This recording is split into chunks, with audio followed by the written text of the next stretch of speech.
네, 안녕하세요. 이제 20세기 역사를 해보겠습니다. 물론 앞에 좀 19세기 얘기도 있긴 한데 20세기를 연 가장 큰 사건이에요. 바로 세계 제1차 세계대전입니다. 바로 가겠습니다. 19세기 후반 제국주의 국가, 제국주의 설명 이제 우리가 배웠잖아요. 이 중에서 영국과 프랑스가 되게 식민지가 많았죠. 그에 반해서 독일 같은 나라는 이제 좀 작았잖아요. 그쵸? 이게 독일에는 명재상, 비스마르크라는 사람이 있어요. 비스마르크. 철회 정책 한 사람 있죠. 상남자. 이 사람이 프랑스를 고립시키기 위해서 노력합니다. 그게 삼국 동맹이에요. 그래서 독일 더하기 오스만 헝가리 제국, 이게 하나의 나라입니다. 더하기 이탈리아, 이렇게 동맹을 맺어요. 그러니까 프랑스를 이제 고립시키기 위해서, 그러니까 왕따시키는 거죠. 이유는 독일하고 프랑스는 사이가 아주 안 좋아요. 특히 비스마르크 때 보불 전쟁이라는 걸 했었어요. 나폴레옹 3세를 이기고 알제스 노르웨이 지역을 차지하고, 그렇죠?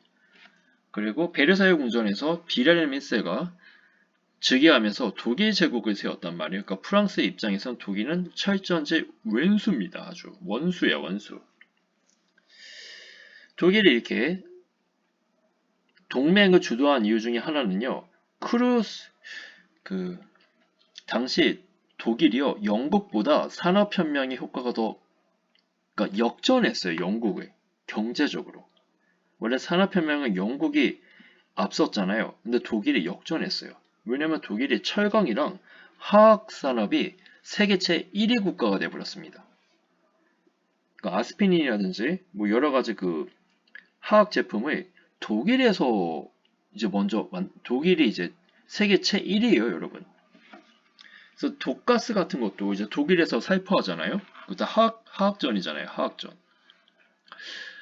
어쨌든, 그러니까 과학기술이 독일이 역전하면서 이제 힘이 생긴 거죠. 그런데 이 세상을 보니까 독일의 식민지는 영국과 프랑스에 비해서 너무 적잖아요. 산업혁명으로 공장을 많이 벌면 이거를 판매해야 되는데 영국과 프랑스 식민지에 판매하기가 어렵습니다. 그러니까 이게 좀 불만이 많이 가지게 되는 거예요. 근데 비스마르크는 그래도 전제까지는 가지 않았어요. 그냥 세력 균형 이런 거 되게 중시했습니다. 어쨌든 이러니까 영국이 이제 좀 긴장했죠. 영국에서는 그래서 삼국 협상이라는 걸 맺어요. 협상. 얘는 영국은 어디 갔어? 일단 프랑스, 러시아 이렇게 영프러죠, 영프러. 그래서 독일이 뭔가 좀 이상한 짓을 하려 그러면 영프러가 독일을 둘러싸고 그냥 한 방 때리려고 한 것이죠. 그러니까 이게 세계대전이 일어난 이유예요. 옛날 전쟁은 국가 대 국가였잖아요. 근데 이거는 동맹하고 동맹, 일명 패싸움입니다, 그냥. 그러니까 관련 있는 국가가 그냥 다 전쟁하다 보니까 이게 세계전쟁이 돼버린 거예요. 또한 영국은 삼시 정책이라는 걸 했었습니다. 삼시 정책. 이거 다 그쵸? 이따 배웠던 거죠. 그쵸? 독일은 삼비 정책. 한편 오스만 제국의 지배를 받던 발칸반도. 발칸반도는 여러분 그리스 마케도니아 지역이 발칸반도예요. 뭐 그게 유고슬라비아라든지 아무튼 거기는 인종과 종교가 혼합되어 있어 되게 복잡한 동네입니다. 이 시기 범게르만주의를 내세운 범게르만주의는 게르만족들이 서로 뭉치자 이런 거죠. 그 다음에 이 오스트리아 헝가리 제국, 얘네는 삼국 동맹이죠. 독일하고 동맹 맺었잖아요. 슬라브족 국가인 보스니아 헤르츠코비나를 합병하여 범슬라브주의 세운 나라와 대립했다. 범슬라브주의는 러시아가 대빵이에요. 러시아가 대장이고 주로 동유럽에 있는 국가들이 슬라브족 국가들입니다. 그래서 얘네들과 대립했다. 이렇게 정리할 수 있죠. 이런 가운데 발칸반도에서 긴장이 높아지는 가운데 보스니아의 사라예보에 방문한, 그러니까 아까 보스니아 헤르체고비나 합병했잖아요. 그래서 그걸 이제 세르비아가 되게 싫어했어요. 세르비아가 사실 이 지역에 대한 관심이 있었는데, 세르비아는 이제 슬라브 국가입니다. 이 오스트리아 헝가리 제국의 황태자 부부는 다음에 황제가 될 사람이죠.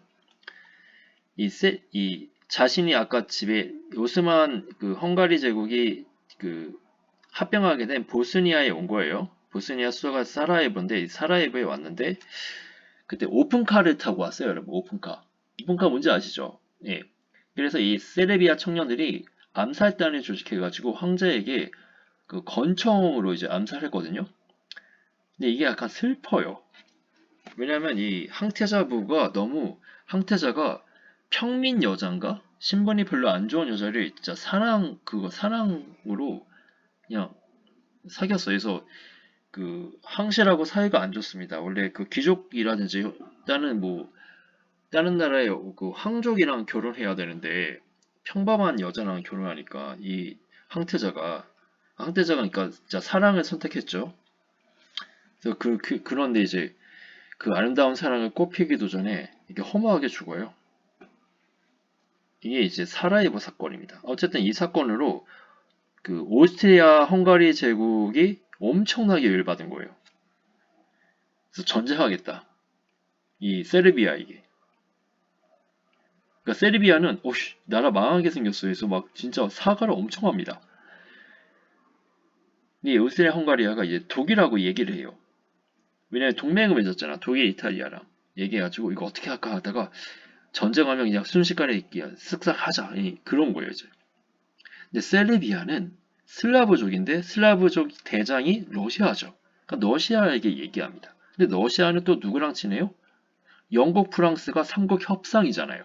또 얘네하고 얘기해. 그래서 이게 줄줄이 사탕으로 연결되어 있어요, 이게.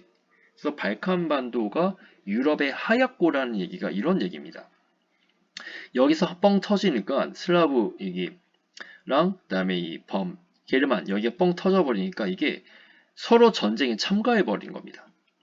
이게 바로 세계 제1차 대전이 그래서 사건의 시작점은 바로 이 사라예보 사건이에요. 이해되시죠?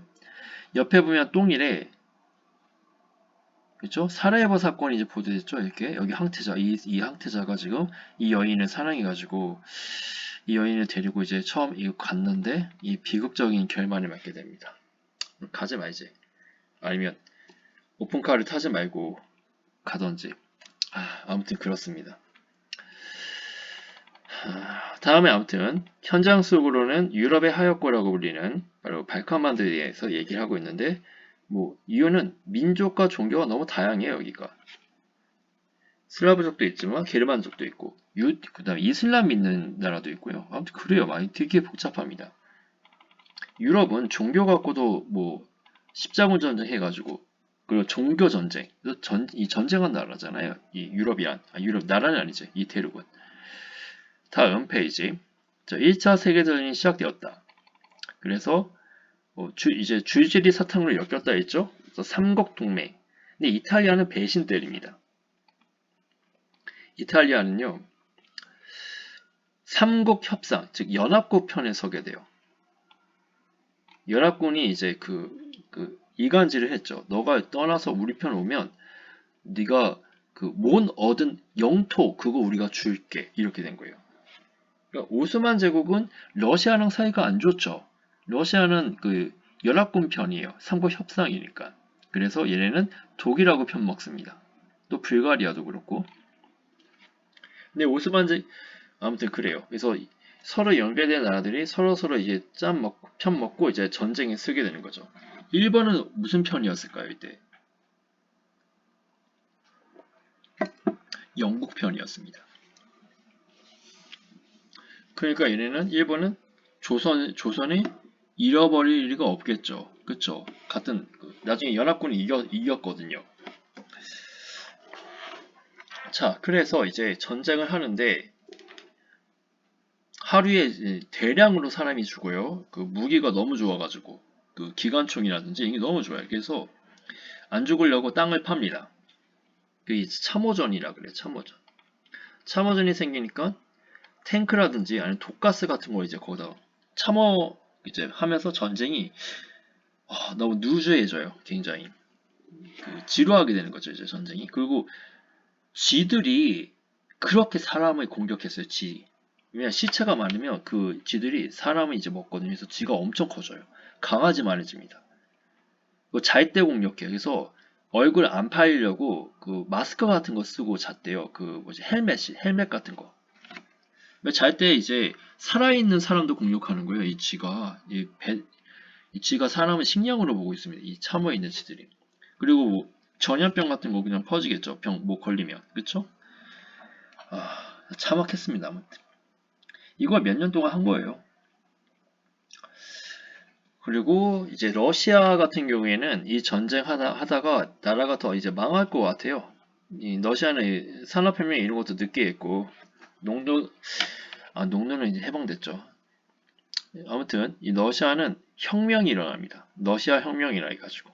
그래서 이 러시아 혁명을 일으킨 레닌이라는 사람이 우리 독일과 전쟁 안 하겠다. 그만두겠다. 그걸 해가지고 이제 사람들이 인기를 얻게 돼요. 그래서 러시아는 독일과 조약을 맺고 전쟁을 그만두었다.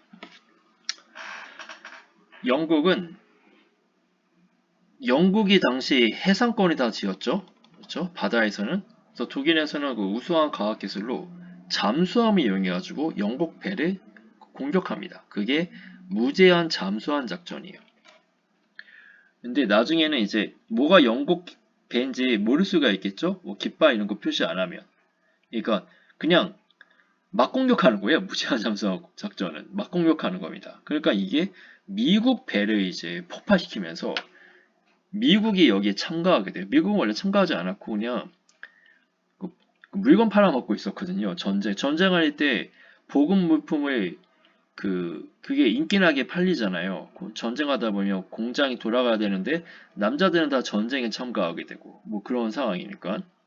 그러니까 미국이 이때 돈을 많이 벌었죠. 근데 미국 배도 공격하니까 미국이 우리도 참가 이렇게 된 거예요. 미국에서 연합군 편, 연합군은 그러니까 3국 협상팀이 연합군이에요. 연합군. 미국이 참가하니까 미국이 엄청 세잖아요. 그래서 독일이 이제 한숨을 쉴 수밖에 없죠. 아니 러시아를 이제 뺐는데 미국이 들어섰으니까. 그래서 독일은 프랑스에 총 공격을 가합니다. 1918년. 이게 황제의 전투라는 전투인데 여기서 이제 결국은 이제 그 무기가 떨어지죠. 결국은 왜냐면 그 무기를 가져오려면 아시아, 아프리카의 원자재를 가져와야 되는데 그거를 영국 해군이 다 막고 있잖아요. 그러다가 이제 무제한 잠수함 작전을 하니까 미국이 참가하면서 이제 독일에서는 깨갱해 버린 거죠. 그리고 독일도 이제 혁명이 들어서요. 그러면서 세계대전이 끝나고 전쟁이 일으켰던 독일 황제 비렐름 2세는 이제 네덜란드인가 그로 망명합니다. 그리고 독일은 이제 황제 정체가 끝났죠. 그래서 세계대전은 국가의 모든 힘을 총동원하는 총력전이라고 합니다. 참호전 총력전. 그러니까 토탈 워라고 그러죠. 토탈 워. 모든 것을 다 하는 거. 그래서 이 전쟁은 군인끼리 전쟁하는 게 아니죠. 나폴레옹은 그래도 군인끼리 전쟁했어요. 19세기 때 낭만이 있었다고 해야 되나? 민간인은 건드지 않았습니다. 근데 이거는 그런 거 필요 없어요. 그냥 다 죽어 이겁니다. 그러니까 나중에 미사일로 그냥 무차별 공격하잖아요. 독일이 이 히틀러 때 런던 대공습해가지고 또 무기도 대량 살상 무기를 많이 만들었어요. 탱크, 독가스. 여기 또 독일이 한몫했죠. 독일이 그 화학기술이 되게 발달했거든요. 그 다음에 잠수함, 항공기, 새로운 무기가 전쟁에 참가해서 엄청 많이, 5천만 명인가? 엄청 많이 죽었다고 하더라고요. 여기 있네요. 5천만 명이 아니네. 죄송합니다. 510만 명이군요. 연합군이 500, 동맹국 합치면 한 1000만 명 정도, 부상자까지 합치면 한 2500만 정도가 사망하고 부상당했다. 이렇게 되겠네. 어쨌든 어마어마한 전쟁이었고 이제 다시는 이런 전쟁이 있으면 안 되겠죠? 네, 하지만 웬걸 제2차 세계대전이 일어납니다. 얼마 안 돼서. 그 다음 페이지에는 좀 참호전이라든지 뭐 여기 독가스 반동맹 보이고 탱크가 좀 아담하죠 처음에. 그 참전을 공유하는 영국 포스터. 여자가 말하네요. 가라. 고. 그러면 이제 후회하죠. 아들이 시체가 되는데 남편도 시체고. 정말 네, 여기까지 하겠습니다.